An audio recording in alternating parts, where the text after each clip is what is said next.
Hi എല്ലാവർക്കും പുതിയ വീഡിയോയിലോട്ട് സ്വാഗതം. അപ്പോൾ ഇന്ന് നമ്മൾ ക്യാപ്സിക്കം കൊണ്ടൊരു കറി ഉണ്ടാക്കാൻ പോവാണ്. എപ്പോഴും ക്യാപ്സിക്കം കിട്ടുമ്പോൾ അതുകൊണ്ട് എന്തുണ്ടാക്കുമെന്ന് ഇങ്ങനെ ചിന്തിച്ചിട്ട് ഇരിക്കുന്നവരായിരിക്കും കൂടുതൽ പേരും.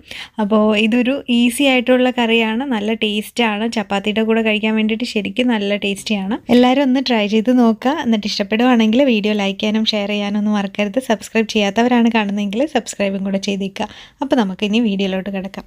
ആദ്യം നമ്മൾക്ക് ഒരു ക്യാപ്സിക്കം ഇതുപോലെ സ്ക്വയർ പീസസ് ആയിട്ട് അരിഞ്ഞെടുക്കുക, സവാളയും അരിഞ്ഞെടുക്കുക, പിന്നെ തക്കാളിയും അതുപോലെ അരിഞ്ഞെടുക്കണം. അതിൻ്റെ ഉള്ളിലുള്ള ആ ഒരു ഫ്ലഷ് ഉണ്ടല്ലോ അത് മാറ്റാം. പിന്നെ വേറൊരു തക്കാളിയും സവാളയും നമ്മൾക്ക് അരയ്ക്കാൻ വേണ്ടിയിട്ട് വേണം.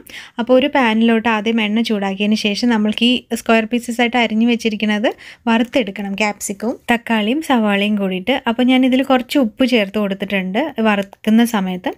അപ്പം ഒരു 2 മിനിറ്റ് ഒന്ന് ചൂടാക്കിയാൽ മതി. അപ്പം ക്യാപ്സിക്കം റെഡിയാവും. പിന്നെ സവാള ഇങ്ങനെ വിട്ട് വരുന്ന ആ ഒരു ടൈം ആകുമ്പോൾ സ്റ്റവ് ഓഫ് ചെയ്യുക. അതുപോലെ തന്നെ തക്കാളി നമ്മൾ ഒരു 2 മിനിറ്റ് ഒന്ന് വഴറ്റിയെടുക്കുക. എന്നിട്ട് അതൊക്കെ മാറ്റി വയ്ക്കുക. പിന്നെ ആ പാനിൽ കുറച്ച് എണ്ണ ഒഴിച്ചിട്ട് അതിൽ ഏലക്ക, പട്ട, ഗ്രാമ്പു, പെരുംജീരകം, പിന്നെ മല്ലി, പിന്നെ ഉണക്കമുളകും കൂടി ഇടുക. പിന്നെ ഉള്ളി ഇടുന്നുണ്ട്, സവാള അരിഞ്ഞത് അത് ഒരെണ്ണം എടുത്തിരിക്കുന്നത്.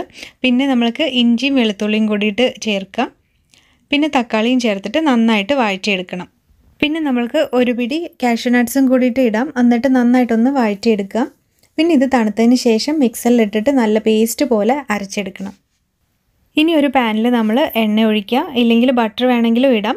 പിന്നെ ഇതിലോട്ട് വെളുത്തുള്ളി ചെറുതായിട്ടൊന്ന് ഇങ്ങനെ അരിഞ്ഞു വെച്ചത് ഇട്ടിട്ടുണ്ട്. പിന്നെ നമ്മുടെ അരച്ച് വെച്ച അരപ്പും കൂടെ ഇട്ടിട്ട് നന്നായിട്ട് വഴറ്റിയെടുക്കണം. ഈ എണ്ണയിലിട്ടിട്ട് ഇനി ഒന്ന് നന്നായിട്ട് വഴറ്റാന്ന് പറയുമ്പം എണ്ണയൊക്കെ തെളിഞ്ഞു വരുന്ന ആ ഒരു പരുവമുണ്ടല്ലോ, അത്രയും വഴറ്റിയെടുക്കണം നമ്മൾ. അപ്പം ഇതിലോട്ട് ഞാൻ കുറച്ച് മഞ്ഞൾപ്പൊടിയും പിന്നെ കുറച്ച് കാശ്മീരി മുളക് പൊടിയും കൂടെ ചേർക്കുന്നുണ്ട്. അത് കളറിന് വേണ്ടിയിട്ടാണ്. ഇതിപ്പം എരിവിനനുസരിച്ചിട്ട് നമുക്ക് വേണമെങ്കിൽ എക്സ്ട്രാ ചേർക്കാം. നമ്മൾ ഓൾറെഡി മുളക് അരച്ചിട്ടുണ്ടല്ലോ, അപ്പം അത്രയും മതിയെങ്കിൽ അത്രയും മതി, കുഴപ്പമില്ല. അപ്പോൾ ഇനി നന്നായിട്ട് എണ്ണ തെളിയുന്നത് വരെ മിക്സ് ചെയ്തെടുക്കണം നമ്മൾ. അതിനുശേഷം ഇതിലോട്ട് ആവശ്യമായിട്ടുള്ള വെള്ളം ചേർക്കുക. വെള്ളം നമ്മൾ ഗ്രേവിയുടെ തിക്നെസ്സിനനുസരിച്ചിട്ട് ചേർക്കാം. പക്ഷെ ഒരുപാട് ലൂസ് ആക്കരുത്, കാരണം ഈ ഒരു ഗ്രേവി എന്ന് പറയുമ്പോൾ കുറച്ച് തിക്കായിട്ടിരിക്കുന്നതാണ് നല്ല ടേസ്റ്റി ആയിട്ട് ഉണ്ടാവുക. ആവശ്യത്തിന് ഉപ്പ് ചേർക്കുക. എന്നിട്ട് ഇനി ഇതൊന്ന് 2-3 മിനിറ്റ് തിളപ്പിച്ചെടുക്കുക. ഇതിൽ നിന്ന് ഇതുപോലെ എണ്ണ ഒന്ന് തെളിഞ്ഞു വരും. അപ്പോൾ ആ ഒരു സമയമാകുമ്പോൾ നമ്മൾക്ക് ആ വറുത്ത് വെച്ചിട്ടുള്ള ക്യാപ്സിക്കവും ഉള്ളിയും തക്കാളിയൊക്കെ ഉണ്ടല്ലോ അത് ചേർക്കുക. എന്നിട്ടൊന്ന് മിക്സ് ചെയ്യുക. മിക്സ് ചെയ്തിട്ട് ഒരു 2 മിനിറ്റ് ഒന്ന് അങ്ങനെ മീഡിയം ഫ്ലെയിമിൽ വെച്ചിട്ടൊന്ന് തിളപ്പിച്ചെടുക്കുക. പിന്നെ അവസാനമായിട്ട് നമുക്കിതിലോട്ട് ഒരു നോർത്ത് ഇന്ത്യൻ ഡിഷാണല്ലോ ഇത്, അപ്പം ഒരു കസ്തൂരി മേത്തി ചേർക്കുക. അതൊരു നല്ല ഫ്ലേവർ കൊടുക്കും നമ്മുടെ ഈ ഒരു കറിക്ക്. അത്രയേ ഉള്ളൂ. നമ്മളിതൊന്ന് മിക്സ് ചെയ്തെടുക്കുക, സ്റ്റവ് ഓഫ് ചെയ്യുക. അപ്പം ഇതിലും ഇങ്ങനെ എണ്ണ തെളിയുന്നത് വരെ നമ്മളൊന്ന് തിളപ്പിച്ചെടുക്കണം. ഇല്ലെന്ന് പറഞ്ഞാൽ ആ ഒരു റിയൽ ടേസ്റ്റ് ഉണ്ടാവില്ല.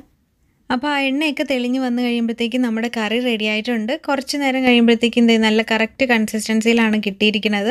കണ്ടു, കാണുമ്പോൾ തന്നെ അറിയാൻ പറ്റും നല്ല ടേസ്റ്റി ആയിട്ടുള്ളൊരു ക്യാപ്സിക്കം കറിയാണ്. ഇതിനകത്തോട്ട് വേറെ ഒന്നിൻ്റെ ആവശ്യമില്ല. തക്കാളിയും ഉള്ളിയും ക്യാപ്സിക്കം ഉണ്ടെങ്കിൽ തന്നെ നമുക്കിത് റെഡിയാക്കി എടുക്കാം. ചപ്പാത്തിൻ്റെ കൂടെ, ഇല്ലെങ്കിൽ നാനിൻ്റെ കൂടെ, ഇല്ലെങ്കിൽ നമുക്ക് ദോശയുടെ കൂടെയും അപ്പത്തിൻ്റെ കൂടെയൊക്കെ ഒന്ന് ട്രൈ ചെയ്ത് നോക്കാൻ പറ്റും. നല്ലൊരു റെസിപ്പിയാണിത്, നല്ല ടേസ്റ്റിയാണ്.